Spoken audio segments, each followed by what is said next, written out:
Finally. Yay, we're live. All right, ladies. Are you ready to discuss this book? Yes. Let me mute myself. This is going to be annoying. Okay. All right. So I am so excited to discuss this book, you guys. I'm excited for so many reasons, but I'm not sure they're positive. No. I have mixed feelings, but this book gave me the same emotional, this book left me in the same emotional place I was in after I read, God, what is that book? This is gonna drive me insane. I'm gonna have to go to Goodreads because I can't remember the name of this one book, and I don't know why I'm completely blanking on it. Hold on. It's in my Amazon cart. Oh, so you were able to buy that book? No, it's a book that I've read many. Things Fall Apart. Things Fall Apart.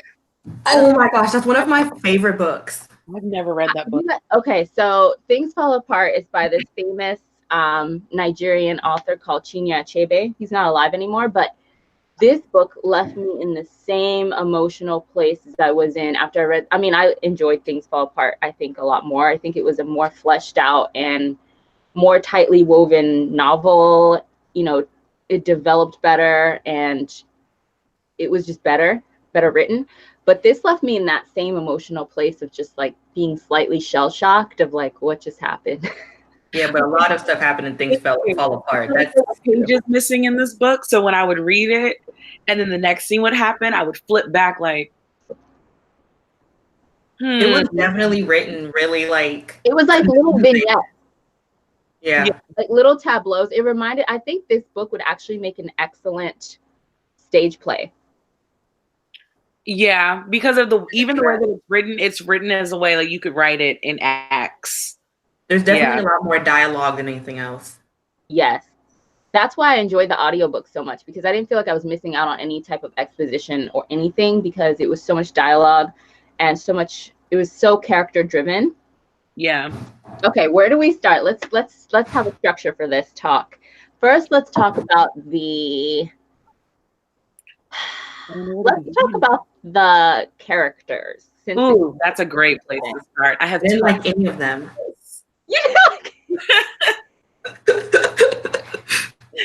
Like none of them were likable at all. No, I hated every single one of them for various reasons. Tade was okay at the beginning, and then he started getting real like annoying. When you were listening to the audiobook, did you kind of just be like, ugh? Yes. No, I really felt for her when he was like, "You're gonna make someone such a great wife someday." I was like, I almost want to punch him in the face. Yes. Or when she was trying to switch up her walk, and he was like, "You're walking funny," and she was like, "Shame, I feel." I was like, okay, we need to give some context because I feel like some people have not read this book. So, Troy, why don't you give us the overarching like plot of this book? Okay, so Lord, this book is based on two sisters, and one of them is a serial killer, which is not a spoiler, obviously, and the other one like cleans up all her messes when she murders all her boyfriends. But she's in love with a doctor she works with, and he falls in love with her sister. So she's in between, like, what should she do? Should she save him from her psycho sister, or just like let it go ahead, which she should have just let it go ahead. Right. That's perfect synopsis. And then Brittany, if you want to talk about the characters. Okay, so the serial killer sister is Iola. She's described as light-skinned, beautiful, and gets away with everything. So it plays on every light skin stereotype you could possibly imagine. Yes, colorism was shouting from the rooftop. Oh my God. I was like, we gotta, wow. Then it's her dark skin, not as attractive, tall, skinny, older sister, Corday, who's the nurse and might have germophobia issues she needs to work out.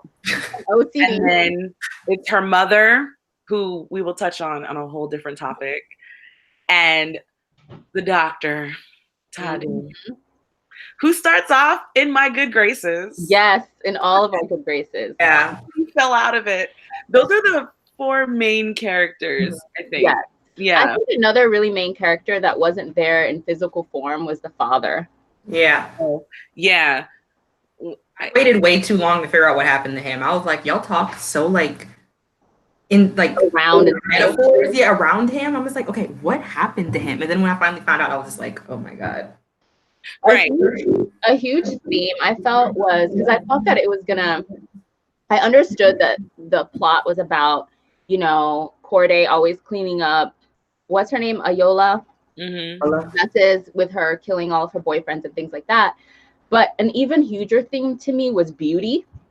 Yeah. And the currency of beauty, because literally every other page, every other sentence, Corday was like, I'm ugly, and because I'm ugly, I'm worthless. And I've been relegated to being this like the smart one, the spinster, the caretaker. Right. And it's, you know, like, which part I like really like start to liking Tade when he was just like, that's your sister? Like, she's your sister? I was just like, what kind of question? Her response was, of course he doesn't believe that she's my sister because she's so beautiful. And I was like, girl, self-confidence. I was like, can someone please give me a character of like who she's supposed to look like so I can, like, is she really ugly or y'all just being like jerks? I honestly think that the way she was described, it wasn't that she was ugly, because she didn't describe her looks, but she described her mom's looks and then said she looked like exactly like her mom. Yeah. And I didn't get the feeling that she was ugly. I got the feeling that her sister was just so uncommonly beautiful based on their beauty standards, which unfortunately is like the lighter, the better, damn near clear is how she was described. You know, the longer, silkier hair texture, the finer, more European features. So what I took from it was that the beauty standards are the closer to whiteness, the more beautiful, and her sister just conformed to those standards. Like her hair was silkier, long, it was in dreads, I think, but the way it was described, like laid perfectly down, blah, blah, blah, her finer features, her lighter skin. So I kind of equated that with like, okay, so her sister is kind of like the lighter one, which I think, I'm trying to remember what tribe they were. Weren't they, were they Igbo? I don't even remember because it was mentioned once, I think. Yeah, like once. Yeah. I can't remember if they were Igbo, Yoruba. It was noticed. It was mentioned only one time, but like, I just took it that it was so, it was so uncommon for someone to be so fair and light skinned, like in that group of people, that therefore she was just seen as like extraordinary because of that. But that was how I took it for the wrong reasons.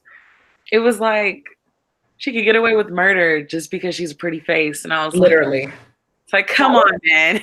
That was a huge theme. That was a huge theme. It was like, I saw it as beauty as currency and beauty as power. And so Ayola had all the power, and her beauty could literally buy her innocence. Yeah. And because Corday wasn't as beautiful, she had no power, almost no power, and she didn't really have, it almost seemed like she had no worth. Like she's had no worth at all. I was like, dang. You know who was another character though that I really was just like, oh my gosh, even you suck? Their mom. Yeah. Their mom. She was just as bad as everyone else. I was just like, how is that actually worse because she's your mom? Yeah, like how are you yourself gonna like put these ideals in your kid's head and then make her feel bad about what her little sister does, especially towards the end? I was just like, you need to know your daughter a little bit better because she's crazy. Okay, I was like, my mama knows when I'm doing something I'm not supposed to be doing. So what kind of connection do you have with your daughters where you're not picking up on any of this? Any of it. None of the dynamics. Her boyfriend disappeared and she is going on trips with other dudes. Who also died. Yeah, who also died. Whose mouth dropped when she came back. She was like, oh God, he died. But she said it like, hey, you got some chips? Oh yeah. Right? It's like, and the mom is just like, nah. Yeah, like just another day. It's no big deal. Your course guy is falling over you. I was like, what? Yeah, that was like, it was amazing to think. Because like, it was like, well, as the mother, like the father bought home women on you, but you're perfectly okay with your daughter going to another country with a married man. I don't think the mother knew he was married, because remember, she had to do some digging on social media, and that's how she found out he was married. Oh no, Corday knew he was married because she was like, the tent on your ring finger is where your ring normally sits. And I was like, and then his response was, she knows.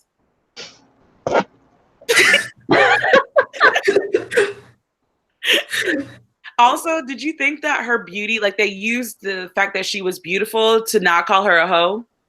Yes, they did. I'm sorry, you broke up a little bit. Oh, I was saying that, like, instead of saying she's a hoe, they were like, well, she's beautiful.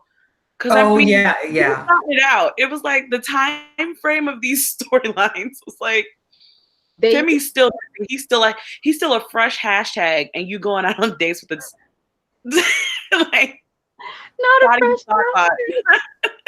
And, okay, was I the only one that thought they were kind of bad at cleaning up all the murders, though? Like, they weren't very secretive. Like, someone even saw them take out the first guy, well, the second or third guy that she ended up murdering at the beginning of the novel. Like, I was like, you guys weren't even good at doing it. I felt like after the third person, I feel like you should be a little bit better at hiding this stuff. Like, it should be a little bit easier to dump it in the river. Also, I just want to ask one question. What? How many murders would you help your sister cover up before you're like, no, girl? Yeah, after one, that's it. I'm out. I almost felt like she felt trapped. Mm-hmm. Yeah. Because you have to remember, I feel like they were bonded by the trauma of growing up in that household with the dad that they had. So I almost feel like Corday was not holding her sister accountable because of their childhood. You know how some family members will like sweep things that other family members do under the rug, horrific things like crimes and things like that, because they'll be like, well, you weren't there when we were growing up and you didn't see what they went through and da da da da. I felt that same type of theme here, because I was just like, okay, she's mad. She's clearly angry the whole book that all of this stuff is happening, and she's having to clean up her sister's messes and all this stuff, and she's to the borderline of like almost giving her up. But at the same time, at the end, she still falls back in line and starts, continues to protect her. And then she kind of uses like their childhood as like a way not to hold her accountable, like telling all the little scenes of their father and the way that he abused them and how cruel he was. And tried to send her off with an old guy. He basically tried to sell her. Yep. Yeah. Because she shouldn't have been flirting. God, wasn't she like 8 when that happened? Like, it's odd. And so disturbing. Her sister, or the father's sister, it was so many bad people in her life that in a way, while you were reading it, it kind of made it feel like the story was trying to make you feel sorry for her too. Mm-hmm. Even though at the same time we were like, this girl is crazy. Like, right? It was weird because, especially when I was listening to the audiobook the story is told in first person. Mm-hmm. And Corday is the one telling the story. So we're in her head and we're getting her thoughts and her emotions. And the way she views her sister is very disturbing to me, because it was a duality of, she saw her sister as a monster, and she almost resented her sister because her sister got all the attention, got all the love. And at the end of the day, the man that she wanted fell in love with her sister. So she resented her, and obviously she was killing people. But then she also felt this strong urge to protect her, because on one breath she's saying, my sister is a monster, blah, blah, blah. And the next breath she's like, I need to protect her. This is my sister. She was given to me to protect. And it confused me, kind of. Yeah. Well, because for one second I could relate to the way that she wanted to protect her sister, because I'm the older sister. But I'm also rational. I kind of feel like if I'm helping you hide murders, how dare you take the dude that you know I'm into, because I won't verbally say it. Yes. And she knew her sister was into him. She knew. And I was like, that's girl code. Sister code means you can't do this. But can I also say, one thing I hate about female characters, especially that happens a lot, especially when romance is the center of something, if someone asks them, do you like him? And they'll be like, no, I don't. I'm just like, bruh, this is your best friend. Please stop saying no. Just say, yes, I do. I mean, she probably still would have went after him, but still, like, can you please stop telling people like, oh no, I don't like him, when it's everyone knows you do? It's so annoying. Like, you're like too old to be doing all that. I agree. And it's almost used as a way to say that her sister is justified in continuing to pursue him. But we all knew that her sister knew. You know, her sister knew that she liked him based off of her actions, the way she reacted, you know, to them talking to each other, even interacting, the way she was like, please don't ever come back to my workplace. Her sister wasn't dumb. She knew that the feelings that she had for him, but she didn't care. And her justification was, don't you love when she was like, well, he only cares about my looks. Like she was justifying. Like, not that deep. It's like, she was like, well, he's not even a good person anyways, the way I took it. She was like, well, it's fine if I go after the guy that you like, because he's not even that good of a person. Like, he only cares about my looks. But then, like, my whole thing about that is just like, okay, removing that aspect of him, even if he really did like her for her, what else bad thing did he in retrospect do? He really didn't do much of anything. He was a good doctor. He was good with his patients. He just had, he just has the worst instinct. Shallow. Huh? He was shallow. Yeah, he was just very shallow, which is a lot of men. He couldn't see past her beauty to. My favorite part was when he was contemplating proposing, and Corday was like, well, what do you love about my sister? Oh, yeah. And he could not give her anything concrete. And he was like, she's just special. She's special. And he was like, and she was like, in what ways? And then he was like, I don't know. She's just special. And I can love her to be better. So you recognize that she's thoughting out on you. Mm-hmm. Your solution to her thoughtiness is to put a ring on it. And no, my favorite part with Tade was at the end where he was like, oh my God, Corday was right. Like, freaking out. I was like, why would she sit there and be like, yo, my sister's murdered like a bunch of people. What's that about their sister? No, reached her threshold at that whole conversation. She had reached her breaking point. She was like, she's dangerous.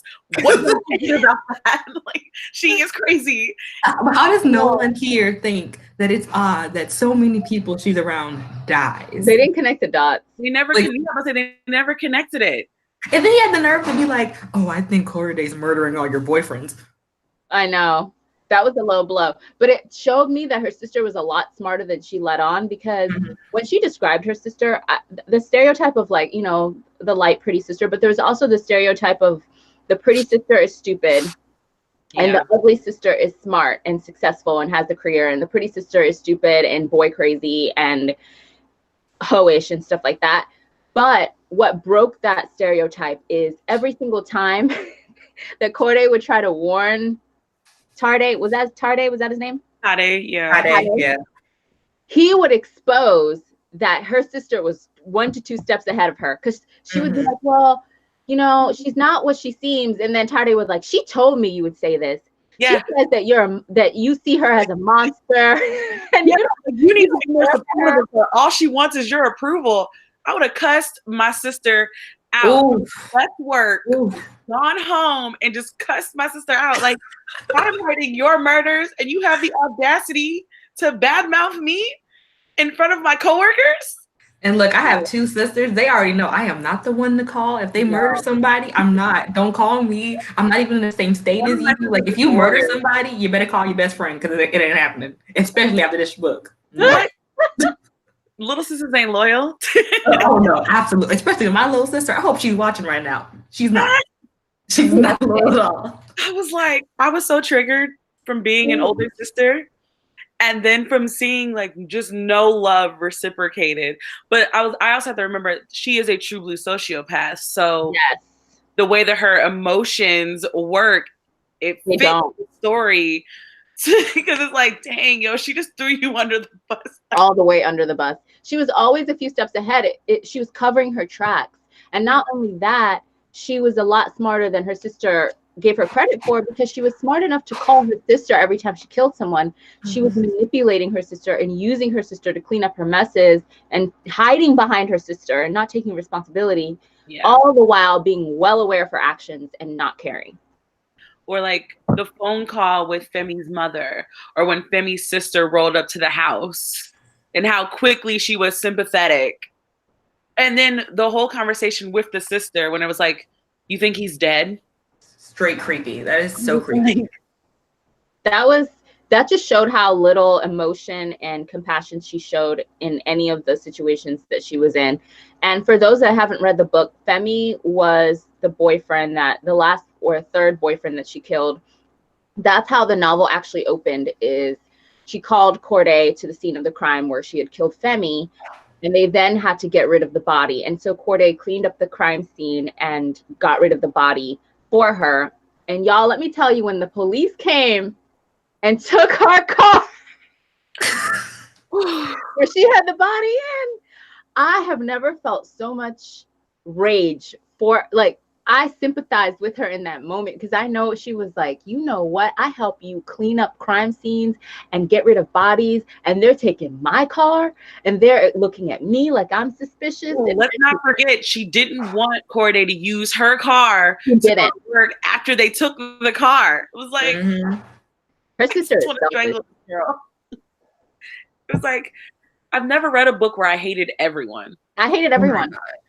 I hated Oyola for obvious reasons. She was a sociopath. She had no emotion. She just didn't care at all about anyone or anything but herself. Yeah. I felt like Corday was weak, as strong as she seemed, in the fact that, you know, she was the caretaker of her family. And that's why I don't blame the mom as much, because the mom was also scarred with the situation with the abusive father, to the point where, remember, she started self-medicating. Yeah. Oh, yeah, she was on that Ambien life. She was self-medicating. So in a way, Corday was actually the caretaker of both her mom and her sister, because the mom was also, to me, the mom was almost like a third sister. She didn't read like a mom to me, because she was so beaten down by her circumstances, and she only cared about, you know, I can never remember their names, but Oyola's beauty and her getting married off and things like that. She cared about superficial things, and that's all she really concerned herself with. And I think it's because they had lived through something so horrific with the father that she just didn't even want to think too deeply about anything. I actually think that Corday, I'm not going to say that she's weak, but I actually think she was condescending. Like, it was a way that she kind of, well, at the hospital especially, it was like, I guess she felt like her voice was very minimal at home, but when she came to work, she treated everybody like trash for no reason. It's like, okay, old dude flirting with chick instead of mopping the floor. Like, why are you talking? Yes, he stinks. What does that have to do with his ability to do his job? Like, why are you? She talked down to everybody except her sister. She was very elitist. Yeah. And it was just like, what leg do you have to stand on right now? I'm just trying to figure it out. You are an accomplice to multiple murders. Multiple. Who else was furious how she got Muhammad fired? Oh my gosh. Over that little old ring. I was just like, bruh. I was enraged. And then she got to cover it up. She got blamed for something that she did. And go ahead. It's like, remember how they said it was because he might have a drug problem, but then it came out that Tade was like, well, none of the drugs were taken, only the ring. And I was like, you're not even a good criminal. The entire story had a serious problem with addressing direct people with situations. Like, every character interaction, there was a moment where somebody needed to speak to that person directly. And instead of doing that, they ended up doing other things. Like, poor Muhammad. Like, I felt so bad for him. And that's one of the things. Go ahead. No, I was just going to say, because he is poor and he did come from a less fortunate background. So what are the odds that he would be able to find another job? Right. Because it was that was drug related. So he's not going to be able to work at a hospital again. Right. And he never like even went in those rooms prior to this moment. I'm just like, he's working there that whole time and has never stolen drugs before, but he's such an addict. That makes no sense. None. And how one of them gave that information, I was like, girl, what do you have against him that you just voluntarily said he's a drug addict? Where did this come from? Yeah, she had something against him. I almost feel like she must have hooked up with him or something went wrong, because she came for him. Quick. With no hesitation. And then Tade was no better, because he low-key knew that was not what happened. He knew exactly what happened, and he was just like, you know what? I'm done. I don't care. Like, I'm still going to ask her to marry me and possibly be murdered. So I feel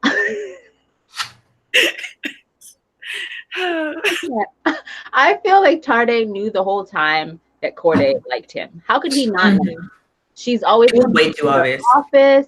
She's bringing you lunch. She's complimenting you. Like I feel like deep down he knew, and that's why he kept saying deflecting things like, "Oh, you're gonna make a great wife one day." Like not my wife, but somebody. You know, he kept accepting all of her gifts, and I was like, "This is such an F-boy mentality." Like just listen, I don't even make my dad breakfast, so if I'm going out of my way to make you lunch, nah, there's something going on. Like that was too obvious for me. I'm eating it. I'm not thinking about you.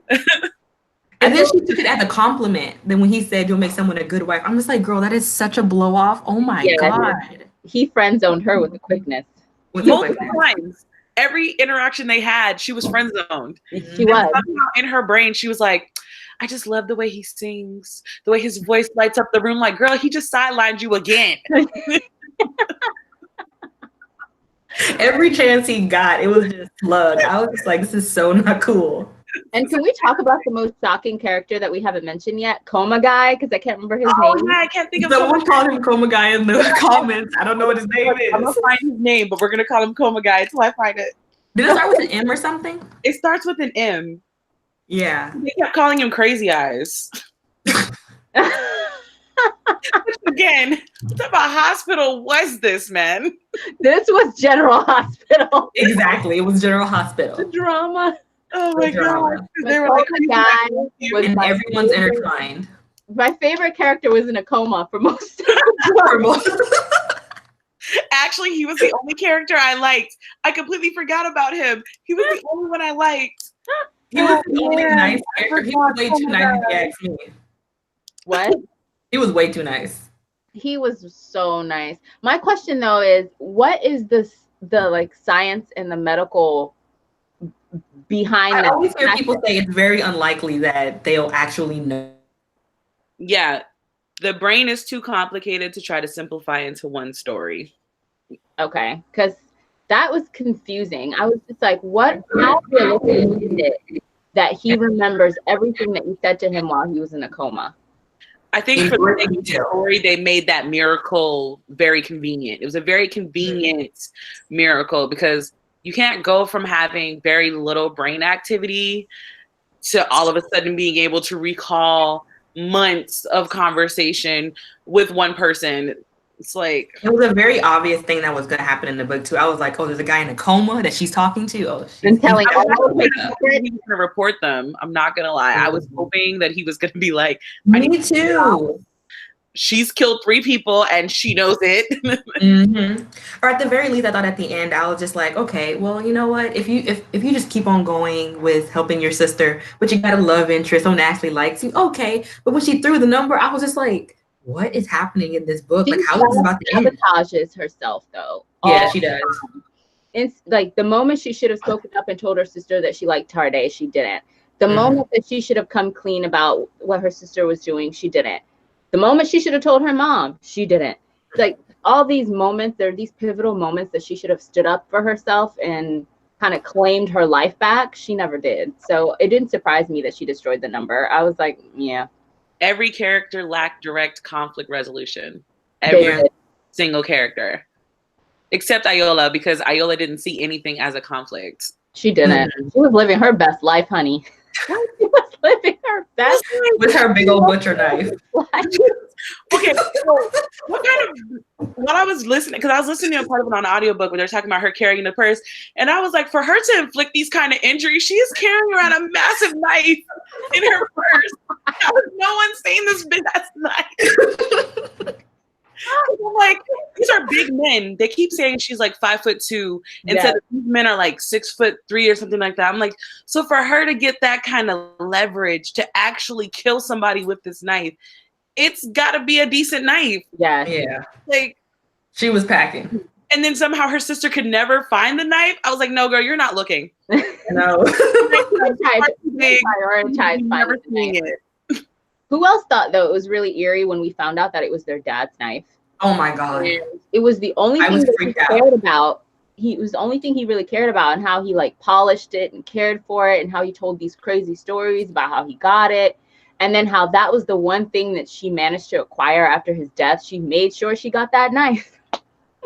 But then, okay, so here's my question, because I'm actually very confused about the whole father storyline, because it came at such random times of the story that to switch back into the past was confusing. So he died while beating They Corday? killed him. They killed him. So, like, who actually did it? Was it Corday or was it Ayola? Because Ayola was the one that was behind him when he keeled over. It was never addressed who did it. They never revealed it. And the only way that we know that they killed him is because towards the end of the book, we finally find out what the catalyst was for that beating that he killed over, was because Corday stopped Ayola from going with the aunt to that old man, to the chief. Mm-hmm. And the sister was like, he's going to kill us when he gets home, because remember, he wasn't home. And she chased the aunt out of the house with the cane. And Ayola was sobbing and was like, he's going to kill us. And that's when Corday said, not if we kill him first. So that's how we know that they killed him. We just don't know what they did. It sounds like poison or something, because in the middle of him like beating Corday or attempting to, he just keels over, bumps his head and dies. And then the way I knew there was foul play involved is they were like, oh, he keeled over and bumped his head and there was blood everywhere. And I'm like, there's blood when you bump your head? So, right. I was like, these injury descriptions are not matching the blood patterns that you're describing. Whatever it was, they were better at murdering people and covering it up as kids than they are now, because didn't no one know that they murdered their dad. Oh yeah, she left that napkin on the couch. That's how it gave it away. There was too much going on. But the police were so dumb. They were just like, they were just said multiple times in the book that the Lagos police were trash. Like they made the book, they said it like multiple times. They're like, the police are trash.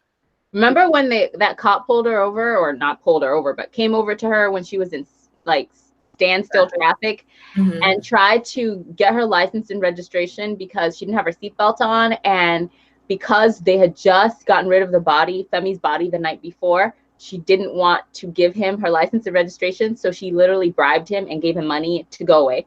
Yeah. I was like, well, that's how you know that the police can be bought. I feel like that's a topic on an entirely different spectrum. Yeah. Woo. I was like, oh, it's just that easy, girl. Like, and then they charged her for taking her car.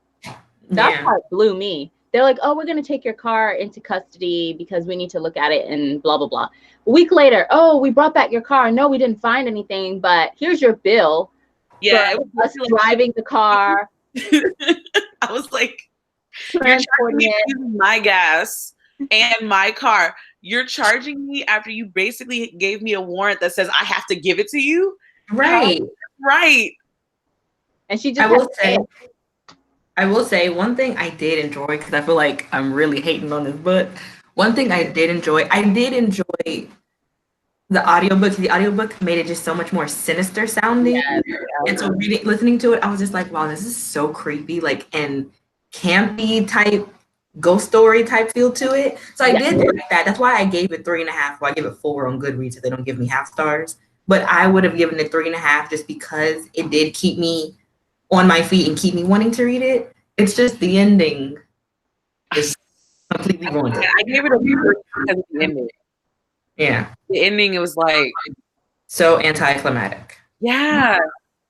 I thought it was a 4-star read. Only because I think it's really well written. I enjoyed that it was written these little vignette scenes.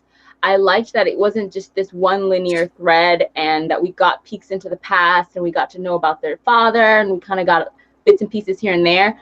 The fact that I hated every character so much, I actually strangely, now that I look back on it, liked, because I don't think that we're supposed to like these characters. I don't think that we're supposed to be rooting for any of them. I feel like it was more of a character study, or like almost like a psychological experiment. Like we were looking from the outside in at these people that are very disturbed in various ways. I don't know. I don't think we were supposed to like anyone. Well, I did. So it's I did their job. English, because I didn't like any of them. I think, well, I do give her credit because I felt like the writing was really good. And anybody who has not read the book, I still highly recommend the audiobook. So good. The voices, the attitude where she talks back to her mom under her breath, perfection. I loved it. But I also found myself in the car like, ugh! Oh my God. I feel like the ending was just the ending was just like so abrupt because I was listening to it, so I really wasn't paying attention to like how close I was to the ending. So when it just came, I was just like, that's it. He just gets in prison. That's it. It was like a movie ending. Yeah. Tyler Perry movie ending. Tyler It Perry. was. Yeah. I did feel bad for Tarday though, because I don't believe that he deserved to have his medical license revoked because he was such a great doctor and it was clearly his passion and he was so good at it that I felt really bad for him that his punishment was, I mean, I guess it was better than death because all the other men died. Right. I don't know. I think I would have just went ahead and KO'd because he's gonna be in prison. He can't do what he loves. I don't know. Like, what is he? She basically destroyed his life, and the fact that she was so cold and uncaring about it to the point where so this is a spoiler for those that have not read the book, but if you have, then but this is a spoiler, just warning you. So basically, at the end of the novel, Ayola attempts to kill Tarday once again. She does not succeed, and she actually ends up stabbing. They have a physical altercation, and she ends up getting stabbed with the knife. So she calls Corday, who once again comes to the rescue, takes her to the hospital, gets operated on. Long story short, when the police finally come, because whenever there's a violent crime and you end up at the hospital, the police are going to come to question and get more answers. And she threw Tarday under that bus so fast. She was like, oh, Tarday stabbed me. He's a doctor here at the hospital, without even a hesitation. Yep. This was the first scene in the novel that made me realize that she was lying about all of her other murders, because whenever she called her sister and her sister came, the first question Corday would ask is, what happened? And she'd say, he attacked me, or right, he came on to me, or it was always about her. She always framed her murders as like they were self-defense, right? Like, oh, he came at me, he did this to me, he was gonna kill me, he hit me, all this stuff. And they were dead, so they couldn't defend themselves and they couldn't say if it was true or not. And Corday just took her word for it and helped her clean up the murder. This was the first time where the attempt did not happen and the guy was still alive. And so when Corday shows up and she's talking to her sister and she's like, what happened? And the sister says, he hit me. And Tarday said, no, I didn't. Yeah, he was like, you came at me. He was so hurt. It was like, can we just talk about how like she reacted though? And she was just like, be quiet, Tarday. And I'm just like, he was almost murdered. What do you mean, be quiet, Tarday? Your crazy ass sister I'm sorry, guys. Your crazy sister just almost stabbed him. Oh, and then her response when her sister came, I didn't pull out the knife. Good job. This is the most psycho conversation I've ever heard. And see, no, that is one of the main reasons I dislike Corday, is because she always wanted to put herself on this high horse. I'm like, okay, you murdered your father, you've covered up 3 other murders, and now you're letting someone go to prison. Yes. Get a medical license. You are no better than her. You might be worse. I agree with Tarday. And too many things on the list. And remember, that's what Tarday said. He said, you are worse than her. Yeah, he said, she's crazy, but what's wrong with you? Yes, he was like, there's something wrong with her, but what in the world is wrong with you to be able to condone all of these things and just accept it? And the only person who really had sympathy for her was Coma Guy. Coma Guy was the only person that knew all of her secrets, listened to her go on about everything that was going on in her life, and was like, you know what? I'm just here to listen. And he was like, who am I to judge you? You know, we do crazy things for the people that we love. I get it. And he was the only person that she had on her side. So maybe I'm mistaken, but didn't he divorce his wife at the end? Yeah, they're definitely getting a divorce. Wasn't she like sleeping with his brother? Okay. That's what I thought. That scene where like his brother is there, but he won't give eye contact and like his mad. I was like, is this like the movie scene where you're telling your comatose brother, by the way, that you put your brother in this coma, by the way? So like, not only did you put your brother in a coma, but you're also smashing his wife? It was definitely implied, but it was never 100%. made into a fact. And then I honestly thought that she was going to end up with Coma Guy. Me too. That's where I thought it was going, because he accepted her for who she was. He wasn't judging her. He was there for her, all these things. And then he divorced his wife at the end. So I was just like, okay. And he gave her his number and was like, you know, call me whenever you need to talk. So I'm like thinking, okay, so maybe she'll get a life. Maybe she'll start to stand on her own feet a little bit. Right now, her life is her sister. That's not healthy. Yeah. Especially when your sister kills people. Can I just say, the sickest part of this whole book for me, like when I was really just like, wow, you're both like knocked, is at the end where she's like narrating how like she chose some man over her sister, but her sister always chose her, that she stabbed Tade for her. I was like, that girl did not stab him for you. She stabbed him because she wanted to. You remember, so when she's in the hospital bed and she's like, yeah, he was trying to tell me that, you know, he thinks that you're the one that's killing all of my boyfriends. And I did not believe a word she said. Right. She's like, you told him that I was dangerous. Why would you do that? And I was like, honestly, I would be scared I was next. Like, you know what? I have no patience for this at all. Just none. I did not believe her when she said, when she said, what was it that you just said? That Tade thought that she was the one, that it wasn't Ayola that was doing that was doing the murders. I didn't believe that, because at this point the sister is an unreliable character, because I don't believe anything she says. I don't believe that she was killing these guys in self-defense. I feel like because of her childhood, there was some type of rage inside of her, because even when Corday would ask her at the scene of the crime, after she'd killed someone, what happened, she would kind of start with an explanation saying, oh, you know, he was about to attack me, or he hit me. And then she said, and then I just started seeing red, and I don't really remember. So I feel as if there was some type of rage inside of her that was propelling her to do this. And something the man would do would trigger her, that would remind her of her father, and she would just lash out. Honestly, that's you know how I felt. So I couldn't really believe anything she said. I felt like she was an unreliable character, and she's already manipulative. We already know that she's using everyone in her life to get her own way, and that she's not you know, shy to lie and completely fabricate things to get out of stuff. So I didn't believe anything that she said. After a while, I was like questioning everything she said. And you know what? One thing I did wonder about Ayola specifically was if that, you know how like Ted Bundy really believed that he wasn't a crazy person, that he had a reason to do everything. It really seemed like she had that mentality. Like she was just so like, I wouldn't do that type of thing, that she really couldn't. So that's why she was like dancing around her room when one guy died and then the next guy died, and she was just acting a crazy person. And I believe I can fly. Yeah, I can fly. That was very demented. Like sociopath. Okay, girl, we complete sociopath.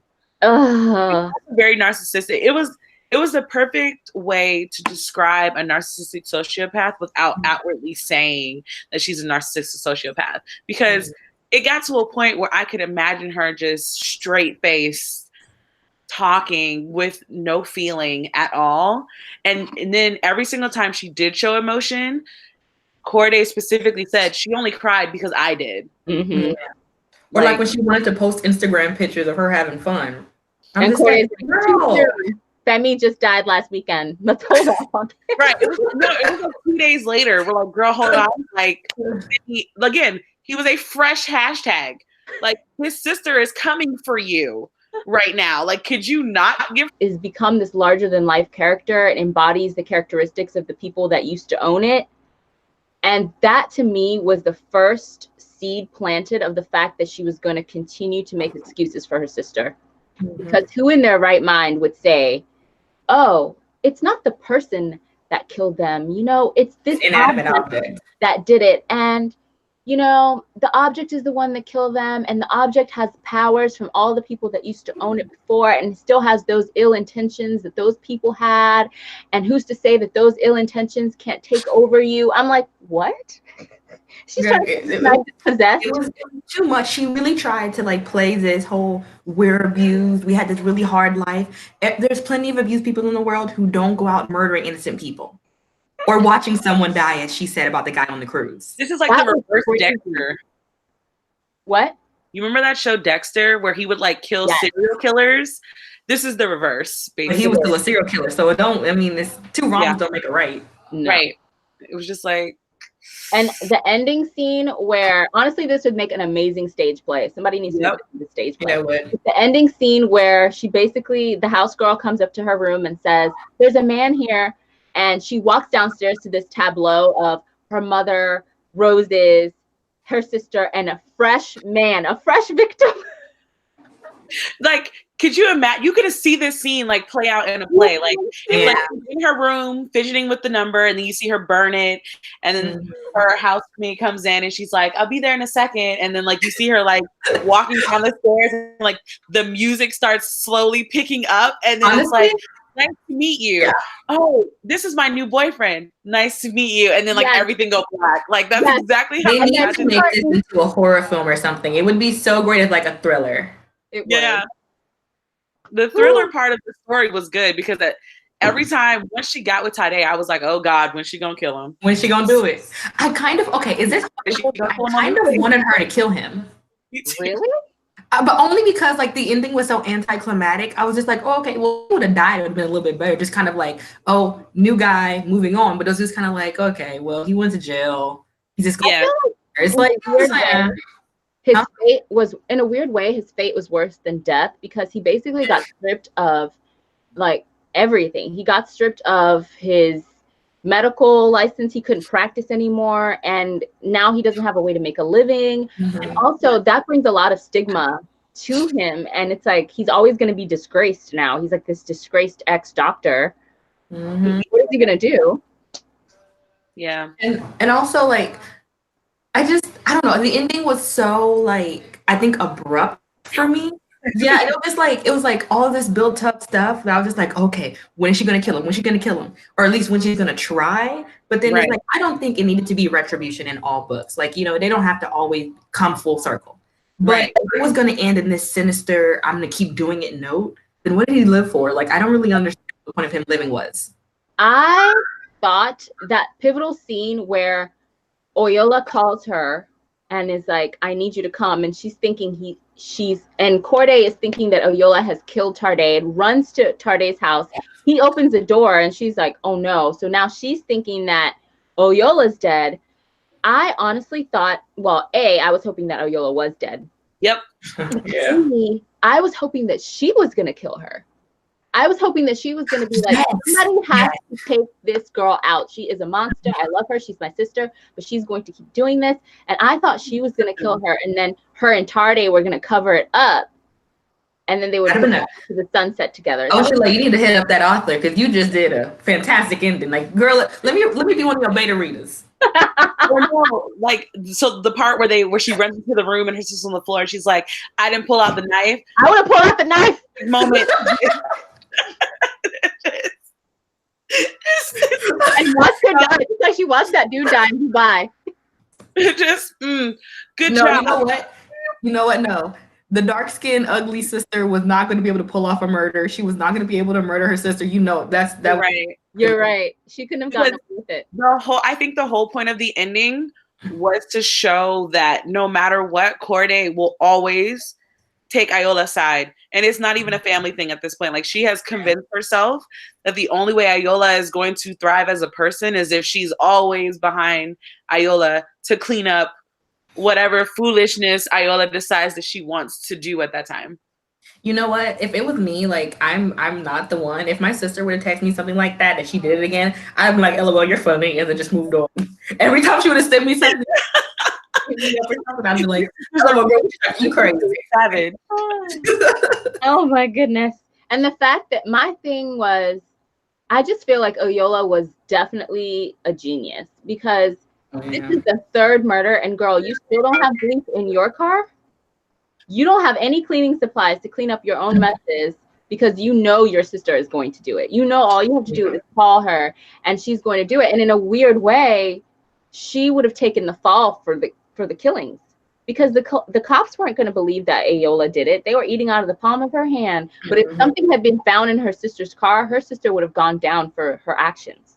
And that was the part that really made me angry. Was like, I was like, Corday, can't you see that if anything were to come to light, you're going to be the one going down for this? She's not going to go down for it. And you think she won't throw you under the bus when she already threw you under the bus with Tarde numerous times, assassinated your character? Girl. Not me. I couldn't do it. She was just so easy person to manipulate. Yes. Like, so easy for her. And I was just like, girl, how are you the older sister and still like, my sister Chris could not manipulate me if she tried. Like, absolutely not. It was exhausting because I was like, okay, you're taking her side and that's great, but there will come a day when she will have to pick between you and herself, and she is going to pick herself. You're going to get thrown under the bus. You're the one who's cleaning up all of this, and you're going to be the one taking the fall. Yep. Because she was even like rubbing it. Like, remember her birthday party where she would like kiss Tade in front of her sister and everything? I'm just like, what kind of sister are you? Like, and her excuse the whole time is, oh, he only cares about my looks. He's shallow. Like, as if she's saying, you know, I'm saving you from this. You know, he's not even that great. I'm saving you. It's like you a favor. One thing I did wonder was if the people, because every time she murdered someone, they kind of had the same ideals as her dad of like this shallow type.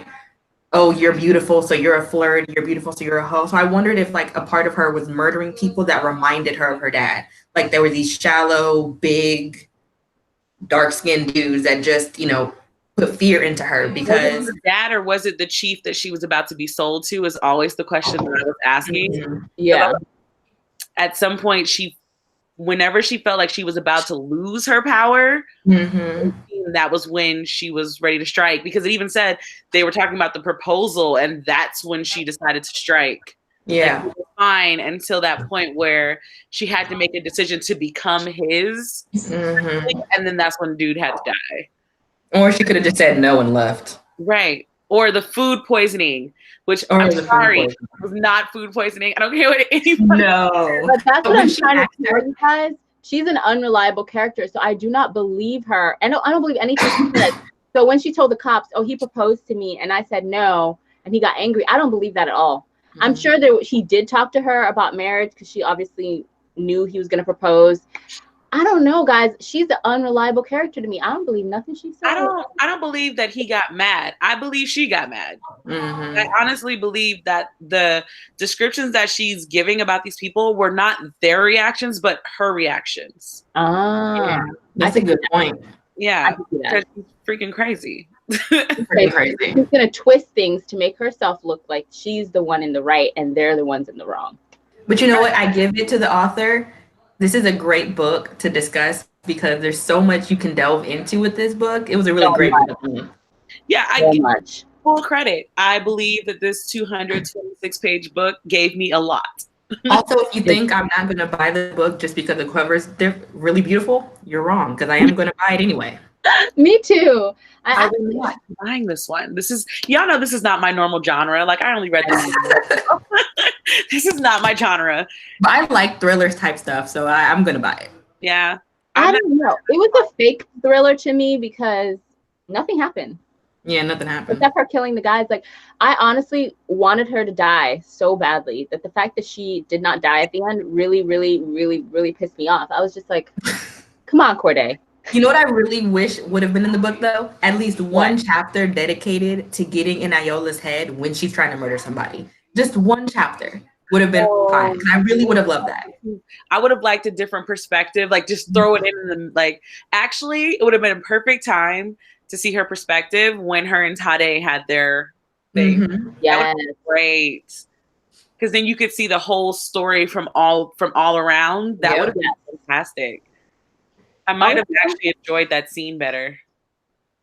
I would have definitely enjoyed it better if we could have been a fly on the wall in that scene. Absolutely. Yeah.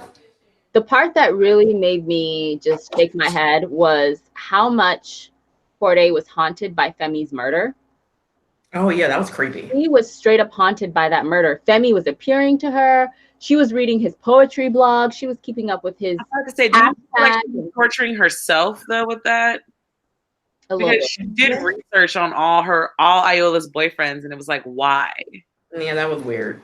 Why are you? Did you guys feel like she was kind of jealous of her and resentful? Oh yeah. Yes, hands down, no question. Like she almost wished that she could be her in a weird way. Yeah, because then she would do things like she would think to herself, "Oh, Ayola would shake her hips like this or bat her lashes like that." And I'm just like, "Girl, stop thinking about what that girl does." I feel. Yes. It was a weird mixture of she loved her because she was the older sister, she was protective of her and all that, but then she resented her and almost hated her, but then wanted to be her and was jealous of her. It was this weird cocktail of all of those things.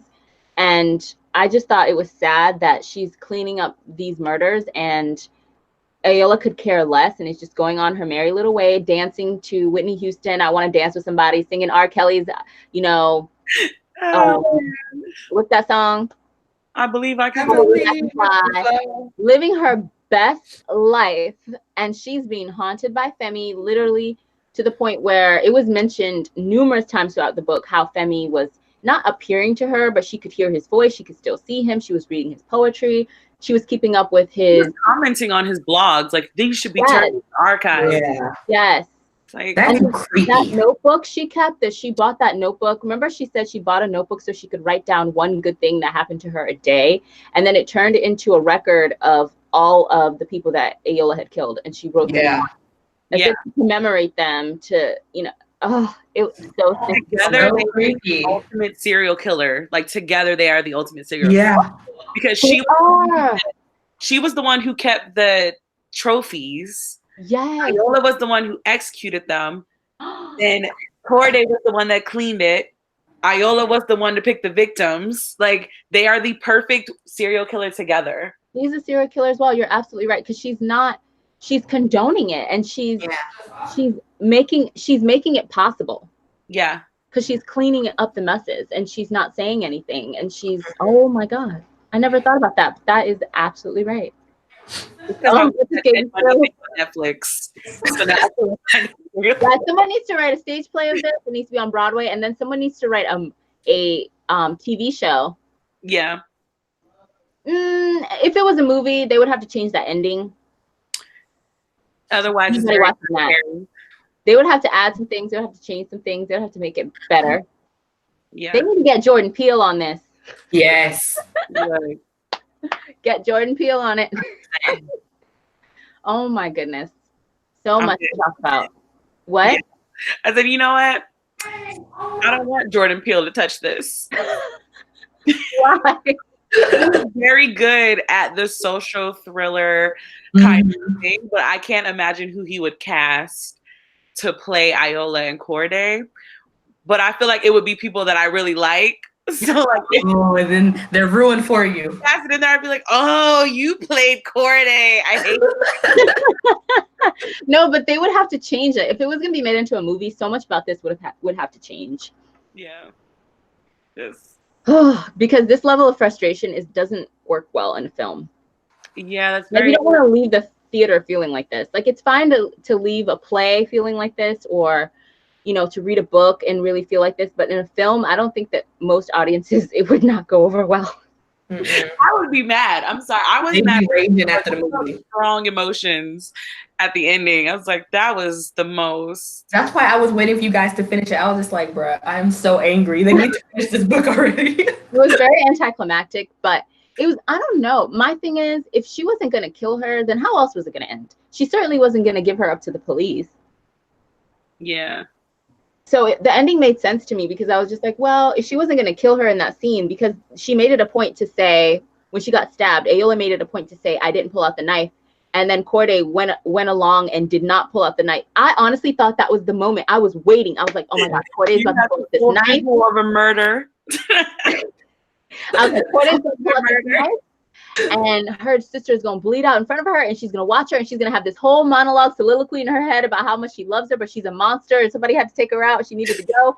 And then Corday is going to be standing there in shock, and then they're going to look at each other like, what we going to do? Then she's going to like the book would have ended with Corday turning around to look at Tade and be like, I told you she was dangerous. Right. Yes. That would have been great. Yes. That would have been perfect. Then they both on their hands and knees scrubbing with that bleach. Wait, how come nobody knows that the police can tell when you've bleached out blood? Like people never. But girl, this is Lagos police. They ain't doing that. They didn't even try that hard. He just accepted money for a typical traffic violation. He does not care about blood. They're not doing all that. They probably looked through the car and said, "Oh, I don't see anything. Cool." Right. Even though he did point out that there was an ammonium stain where he bled on her boot. But, and they still didn't notice it. I guarantee you they were using that car to ride around. Didn't she say that there was a food container in the back seat? Yeah.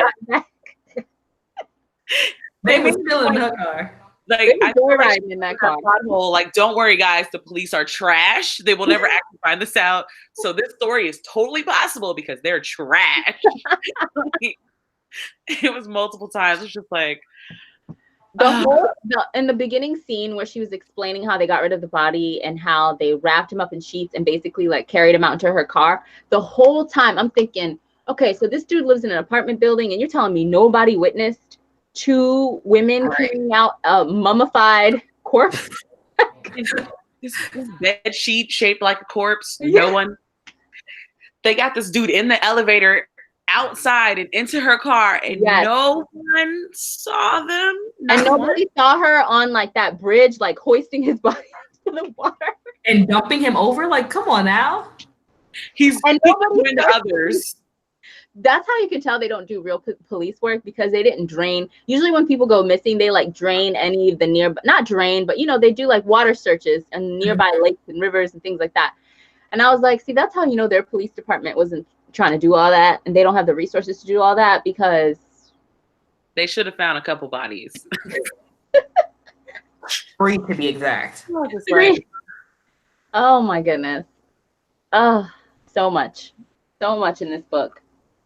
I feel like we've kind of covered all the feelings for this book. How did y'all feel about the father? I mean, I'm not going to say that I'm happy that 2 young girls had to kill their father, but I am going to say I'm not mad that he's dead.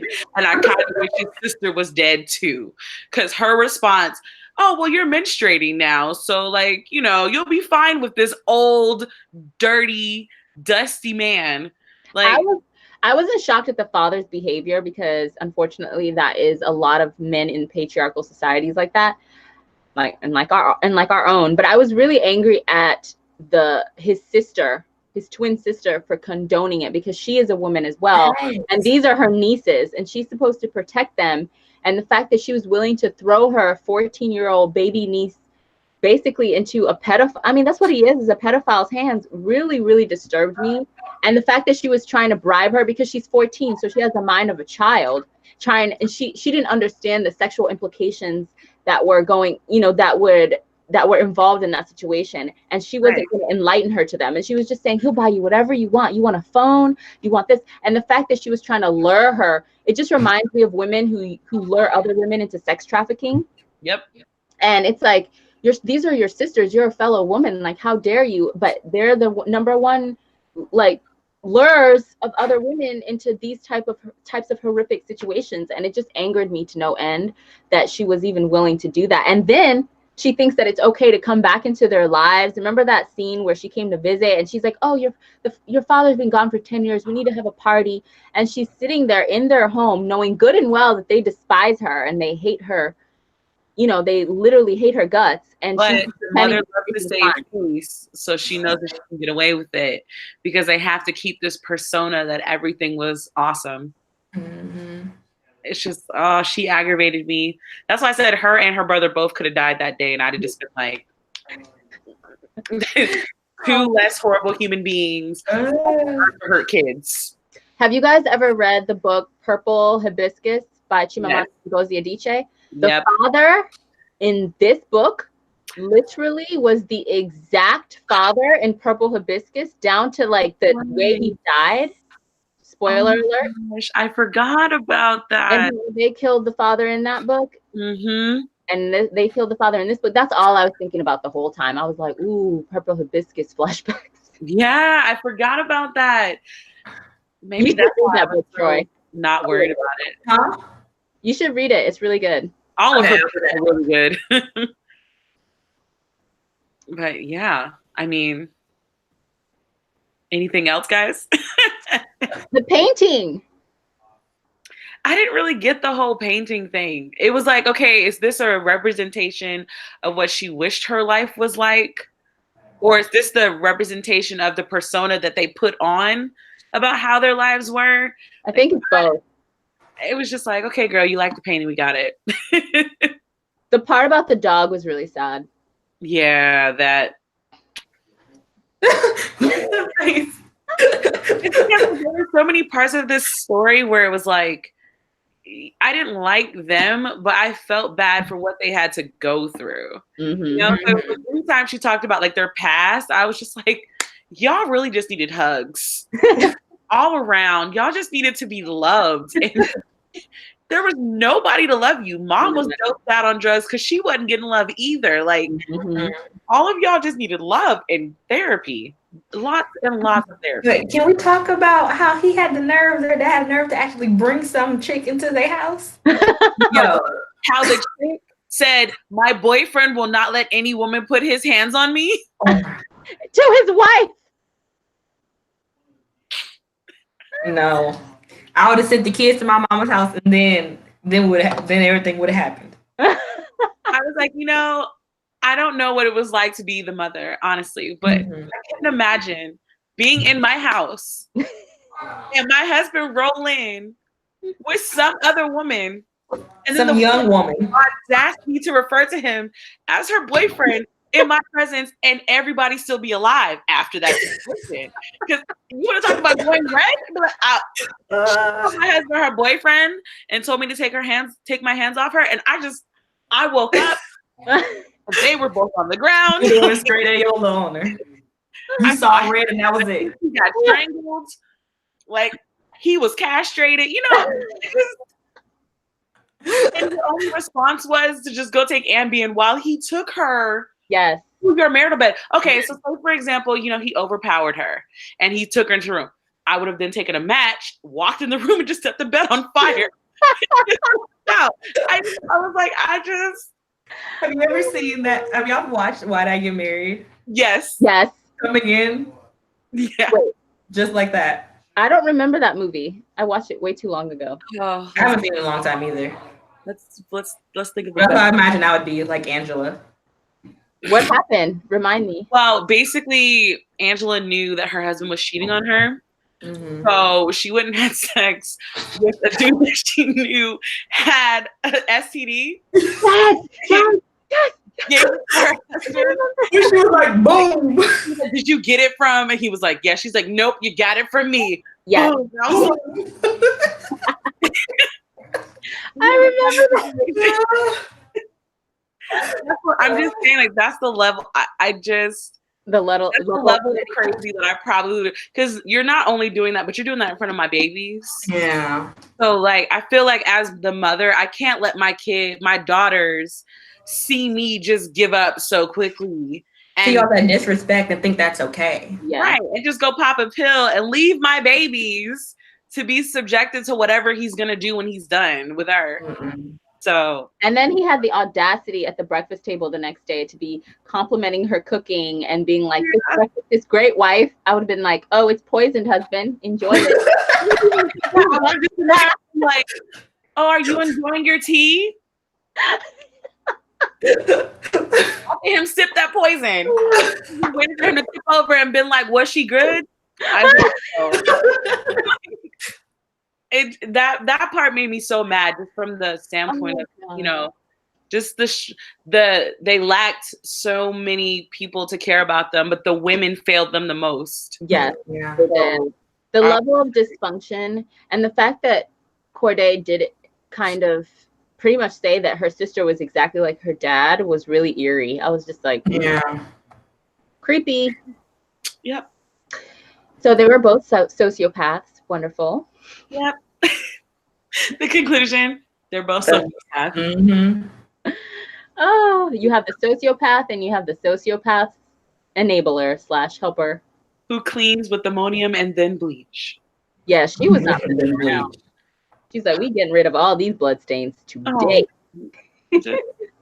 My anxiety is too bad for that. I would never be able to pull it off. I think my sisters would know not to call me for that reason. Like, it would never work out for me. I mean, Ayola literally had no worries, sleeping soundly, living her best life, going to Dubai with married men, accepting roses from doctors. She was living her. Meanwhile, Corday's having a nervous breakdown. Every chapter. Being haunted by the people that her sister has killed and having to talk to a dude in a coma because she ain't got no friends. I mean, wasn't in coma for much longer. No. Oh my gosh. That was the part that I was like, this girl has no friends, nobody to confide in. She doesn't have friends because she's an elitist. And she's a jerk. She's kind of a jerk.